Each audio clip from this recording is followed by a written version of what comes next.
Hello everyone. 2025 is officially the 50th anniversary of the MOS technology 6502.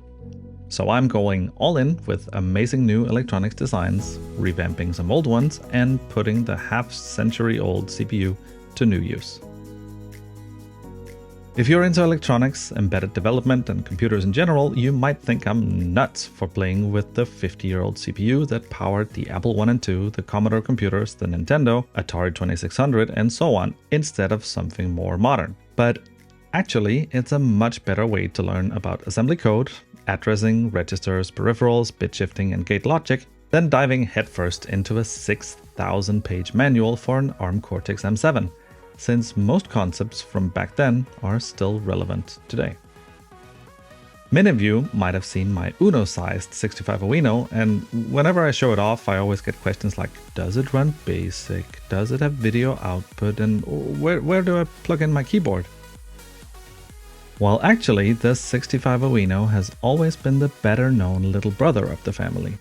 And today, I'm introducing a new revision of its bigger, better big brother, that you might not have heard so much about.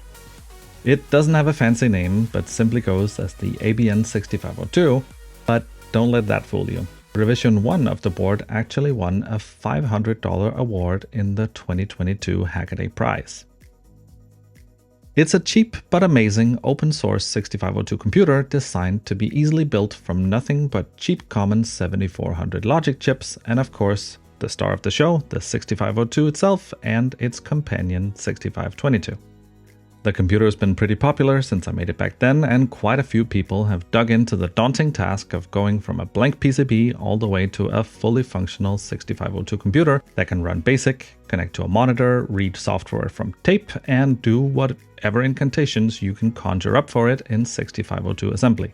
I already have a few videos here on my channel showing how to load and save programs from tape, use the NRF24 wireless bootloader, and use the built-in BIOS and monitor program. And I will probably revisit the software side, but today is more about the exciting new hardware and improvements.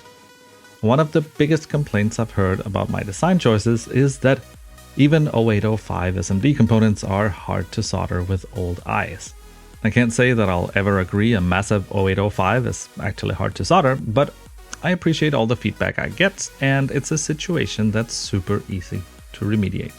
I could have changed the SMD components for through holes, but instead I've simply made the board available as a kit with all the SMD components pre-soldered. So today I'll use that as a good excuse to go through a bit of the board architecture and explain a bit about how it works as I put the kit together. Besides all the SMD components pre-soldered on the top layer and the dip sockets, we also need a USB connector for a PS2 compatible keyboard, a D-Sub15 connector for VGA, and if you have an older revision 1 version of the board, like I do here, also a 9-pin current limiting resistor network for the LEDs and a 16 MHz through-hole crystal. The board is meant to be assembled using whatever 7400 series ICs you already happen to have or a new set of refurbished ones. For the new revision, I've changed the LED resistor network to SMD resistors and the crystal to an SMD part. If you want to put everything in sockets like I do here, you'll need 3 20-pin dip sockets, 5 16-pin dip sockets, 6 14-pin dip sockets, 2 40-pin sockets, 2 28-pin sockets, and a 32-pin socket. If you expect to be programming the main ROM a lot, you can use a SIF socket instead of the 32-pin one. The Black Aries brand SIF sockets will fit into a dip socket like this, so it's reusable without desoldering it. To get the old revision 1 version working, you also need some 1 microfarad 0805 size capacitors, a resistor in the 100 to 200k range, a 3k resistor or thereabout as a pull-up for the reset button, and 5 2200 ohm 0805 resistors. For the new version, I've moved all of these to the top side of the board, so they come with the board pre-soldered. The 2200 ohm resistors configure the video RAM offset, and I believe 2200 ohms is the highest that'll still pull the lines fast enough. The other resistors just control the timing of the reset pulse going to the system, so they're less critical value-wise. The new version has those resistors populated on the top and let you configure RAM offset in software, so you don't really need to mess with them. We'll get to populating those for the old versions in a bit, but first I want to solder the rest of the topside components. Now you might ask, why am I bringing up an old version of the board if there's already a newer version? Well, that's because the new version also comes fully assembled, thanks to the sponsor of this video, JLC PCB. They really deserve a big thanks for the parts and for the creative freedom I get in showing them off. I get to make the projects I like, and when I sell the leftover boards, I don't need to make a profit. JLC PCB offers easy, affordable, and reliable PCB and assembly solutions that help electronics engineers bring their projects to life efficiently. And I'm not just saying that because they sponsor me, I used their services for years before our first collaboration. Their website is incredibly user-friendly, and over time they've been super supportive, even when I pushed the limits of their design rules. It's genuinely been a great experience learning PCB design and manufacturing with them as a partner. If you're new to JLC PCB, you can get your first PCB for just $2 along with $70 in coupons, and for returning customers, they offer an unbeatable deal. $30 off high-quality 6-layer PCBs with VIA pad and other premium features for only $5. Every time they've proven to be super easy to work with, super affordable, and consistently reliable. So thanks to JLC PCB, I get to have a lot of fun, and the few boards left over I can sell until I run out. So whichever version you order, you will of course get the new version that you just need to throw on some through-hole components and you're done. But in honor of those who have a revision 1 of the board they haven't finished building, and for those who order a kit without sockets in the future, I'll demonstrate soldering in the needed parts while I explain their function in the computer. If you just want a 6502 computer motherboard that works after you plug in the CPU and the ICs into the sockets, I have that available. If you'd like to save some money by doing the soldering yourself, I've got the version with only SMD pre-soldered available and even a PCB only version. And don't forget, it's fully open source, so you can also just have the PCB manufactured yourself. To make things easy, I solder the lowest profile parts first and then move on to the taller parts. Not that there's much difference when most things are socketed. So since all the topside SMD parts are pre-soldered with the Revision 1 kit, the smallest through-hole component will be the 16 MHz crystal, followed by the resistor network. For Revision 2, they've both been replaced by SMD components. Soldering can be a bit intimidating to begin with, but it's really very simple if you remember the basics. Put a little bit of solder on the iron to make it easier to transfer the heat to the metal you want to solder together. Then use the heat of the metal to melt the solder for the joint. The solder wire never touches the iron, but only the joint. Ideally anyway. Pick a tip size and a temperature that fits the work you're doing. I'm not joining copper pipes here, so I'm using a 0.5mm tip and have the iron set at 350 Celsius. I could use a bigger tip and I could set the temperature higher, but this works great. Sometimes I tape down sockets to keep them in place while soldering, but today I just do 1 or 2 at a time and start by soldering each corner of each socket. If you think my joints look a bit dull, it might be because I use lead-free solder. I've heard people say leaded solder is easier to work with, but I can't say that's my experience. And I'm thoroughly convinced there's no safe amount of exposure to molten lead at all. The YouTube channel Veritasium made a nice overview of that issue, I'll link below. There are some industries where leaded solder still makes sense, like where the PCB will be subject to strong vibrations or thermal cycling, but for hobby work, not worth the risk. Even without leaded solder, there's plenty of reason to make sure your work area is well ventilated and fumes filtered. And with the danger of starting a rant, maybe it's time to talk about flux. You might notice I don't add flux when I solder the through-hole components. I don't even use it for the SMD components. Is it because I don't need flux at all? Of course not. It's simply because the lead-free solder I use here has plenty of flux in the core already. Honestly, when I see other YouTubers use more flux than solder, I can't help but think it's really just a bad habit. I mean, seriously, when did painted like barbecue sauce become the standard for flux application? There's this idea floating around that more flux automatically means better joints, and it's just not true. Flux isn't some magical cure-all, it has a job to do, and once that job is done, more doesn't make it better. It makes it messy, corrosive, and harder to clean. When those initial oxides have been removed and there's just enough flux to keep it from oxidizing while you're doing the job, you don't need more. If you find yourself reaching for a tub of flux just to transfer heat, there might be a better way to approach the joint. When you boil a cup full of flux off a PCB, it doesn't just make it look awful, it'll also get your iron full of gunk, and if you're close enough to smell it, those volatile organic compounds will also make it to your lungs. The smell of formaldehyde is not something that should be part of a fun weekend hobby. I'm not saying never to add flux. It has its place. If you're working with clearly oxidized pads, if your braid doesn't have flux, if you're desoldering or drag soldering a fine pitch part, it'll make your day much better.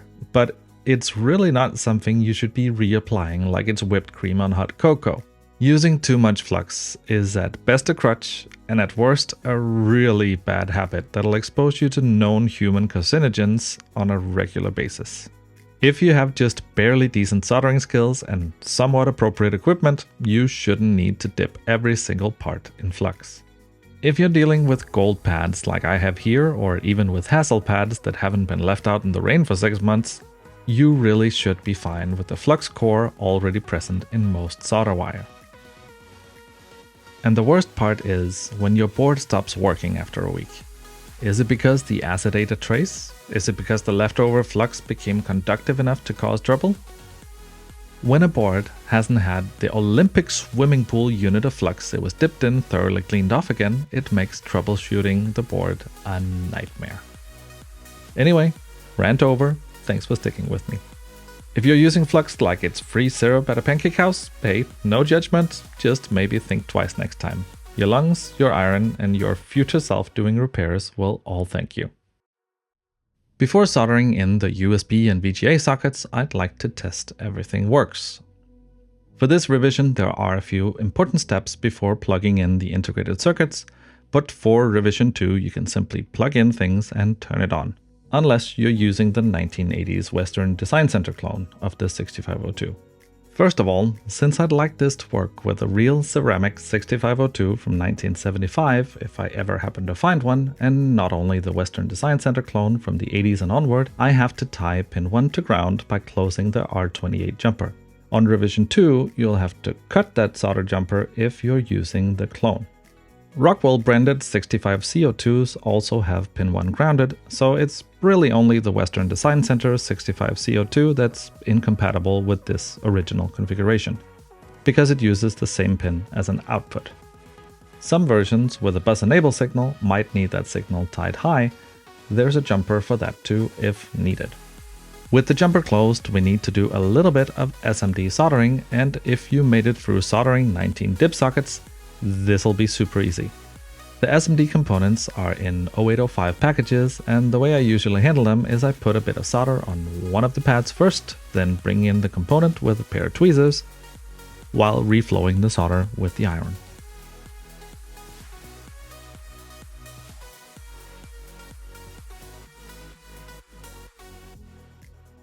With the components firmly connected, it's super easy to solder the other side. For normal operation, the R26 solder jumper also needs to be closed on revision 1. R26 and companion R27 exist to give the option of leaving some address space free for other devices. If you populate R27 instead of R26, then RAM won't output above address 3FFF, and you have some address space left to play with. Next comes telling the board where in RAM we plan to put the frame buffer.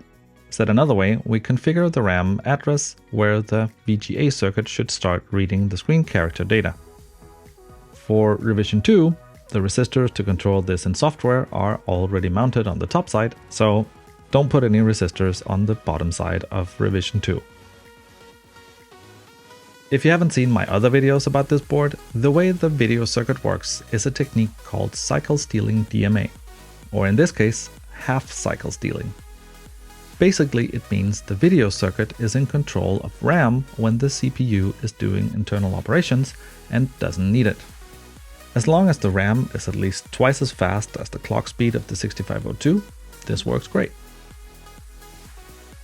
Since it's not very convenient to have video RAM in the beginning of general RAM, we use resistors to pull the top address line to a specific starting address or offset when the address buffers aren't driving them. That way, we can use the same RAM chip to store the characters on screen as well as whatever the CPU wants to use it for. With offset resistors in place, there's only a single component left before we can try powering it on. R7 is also on the bottom of revision 1 and is the output resistor for the video circuit. If you want to make the green characters brighter or dimmer, you can change this resistor to a different value. Or if you want to change the character color, you can jump it to a different color on the VGA connector header. But I'm certainly a fan of green on black. On revision 2, R7 is already populated on the top of the board. With all the sockets in place, we better check for shorts before populating it, so if I connect power, we should see the 5 and 3 volt LEDs light up. And since they turn on, we can move on. Just for fun, I'll start with the 74HC273 register, which works as an auxiliary output and control signal port. Because we can plug it in and make the LEDs light up by touching the floating inputs and pressing the reset button. For revision 2, we also use this output to control the video offset. Now we just have to plug in the rest of the logic ICs, ROMs, RAM, 6522, and the star of the show, the 6502. I start with the 74161, which divides down the 16 MHz clock and either has to be an LS version or have pins 9 and 10 connected manually, since there's no pull-up on pin 10 on revision 1. I've fixed that in the revision 2 and the files on GitHub though, but if you have a revision 0 or 1, please be aware. By dividing down the 16 MHz clock, we get nicely synchronized clocks we can use for driving video and a nice 2 MHz clock for the 6502. Next, I plug in the 74165, which serializes the row of 8 dots from the character ROM and shifts them out at 16 MHz. Then we have U14, a hex inverter responsible for generating the 16 MHz clock from the crystal to begin with, along with some of the control logic. U8 is a 74HC32 quad OR gate, which is responsible for decoding some of the video counting, along with some address decoding and write enabling the RAM. U17 is a quad NAND gate, also responsible for doing some of the video count decoding and address decoding for the 6522. It also does a little magic trick by using the gate delay to strobe the parallel load signal of the video serializer for a few nanoseconds at just the right time. Next, we have the two 74245s, which are responsible for disconnecting the address bus from the RAM while Phi2 is low and the video circuit has the RAM. They're needed because the original 6502 drives the address bus even when it doesn't need it. Technically, it might be possible to skip the 245s with CMOS 6502s with a bus enable pin on pin 36, essentially doing the same thing internally. I've included pads for skipping the 245s and connecting the bus enable signal to the 6502 input clock, which should do the same thing without the bus buffers. I haven't actually tested that though. The two 74HC590s are two daisy-chained 8-bit counters for the video circuit. By counting up through RAM, we can use that as columns and rows and read the frame buffer characters to pass them on to the character ROM at just the right time. I'm not sure why I didn't also use a 590 for the clock divider instead of the 161. Maybe I'll fix that later at some point.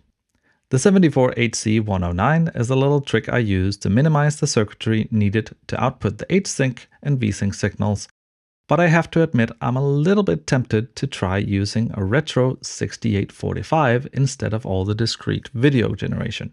Maybe soon.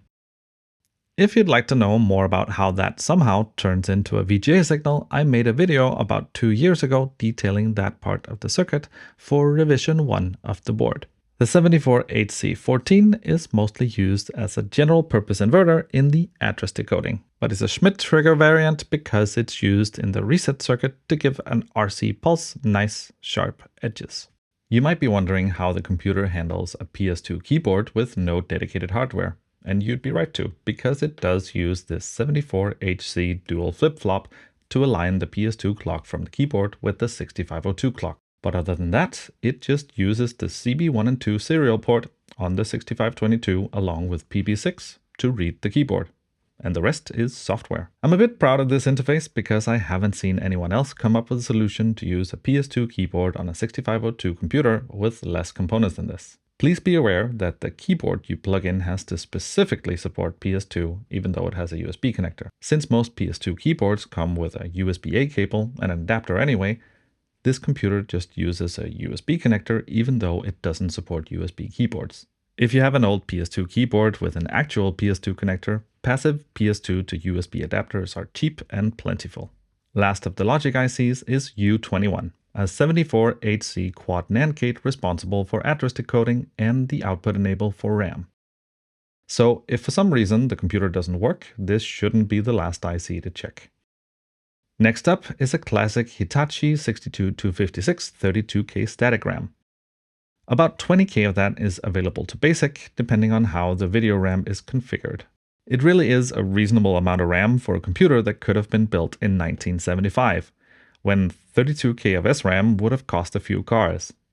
If we use static RAM ports available back then as an example, 32K would have cost the same as 3 cars, which is why going through the hassle of using DRAM made complete sense for the Apple I.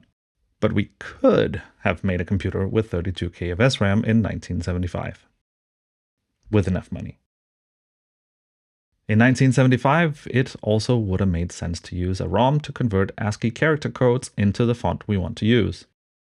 I use an ST-M2764 8K EPROM to store my font, but a complete character set would only need a 1K ROM. But I'm having trouble finding them that small. The character ROM socket is designed for a 28-pin W27C512 or a 27C512 type EPROM. If you use other types, you might need to modify it a tiny bit. With those in place, it's time for the 6522 VIA, which for the uninitiated is an I/O chip with 2 8-bit ports, 2 timers, and 2 serial ports, if you can call them that. With that mounted, we just need the 6502 CPU, and we technically have the whole computer built. We just need to put in a ROM with code to run, and we're ready. On the GitHub repo, you'll find details on how to build the code, include BASIC, and so on. If you also want to be able to magically upload code wirelessly, you'll need an SMD NRF24 LO1 style module on the back, and a Raspberry Pi with a module as well. That works great, but I think I'll also add a serial option like I've been happy with for the 65 Uno. But that's not quite there yet. Feel free to submit a pull request. With all the ICs in place, we can try powering it on and we'll see the first bit of the control register turn on to enable the video circuit. And if I press the reset button, it'll blink. That means we have a working computer. But before I forget, I better mount the USB and VGA connectors. And with all that work, we have successfully built a revision 1 kit, and at this point it's hard to see the difference between revision 1 and 2. There is one little thing I haven't mentioned yet. Did you catch it? I've also changed the USB power input connector to a USB-C type and moved it a bit further away from the D-sub video connector. Since these days it's easier to find a high-quality USB-C power supply than something you'd plug a micro USB cable into that delivers a reasonable amount of current, I decided to make the change. Depending on how many NMOS ICs or current craving add-ons you use, the computer might need way more than the 500 mA some USB-A ports are limited to. I'd suggest at least a 2A supply just to be safe, though you can probably get away with less. Revision 2 of the board is meant to take the edge off getting the computer up and running by having every setting and jumper and extra component you need already in place. So you don't need to mess with jumpers just to get the computer running. If you order the complete board with sockets already in place, all you have to do is plug in the ICs, and if you turn them the right side up, you'll be greeted by a green on black screen ready to write to memory or boot into Microsoft Basic. If you don't mind soldering a few sockets, I'm also selling a version with sockets and pin headers quite a bit cheaper. And if SMD soldering doesn't scare you at all, I have the blank PCBs for sale as well. And if you don't live in one of the 50 countries I can ship to, you are absolutely free to send the production files on GitHub off to JLC PCB or any manufacturer of your choice. If you think all this sounds cool, feel free to drop by the Hackerspace Clubhouse on Discord. We're about to hit 300 people just hanging out, talking electronics, retro stuff, and whatever is up or down. If you don't think you need this computer, but have somehow made it this far into the video anyway, I suggest you check out some of the other cool things it can do in some of my other videos. I'm sure that'll change your mind. Either way, thanks for watching.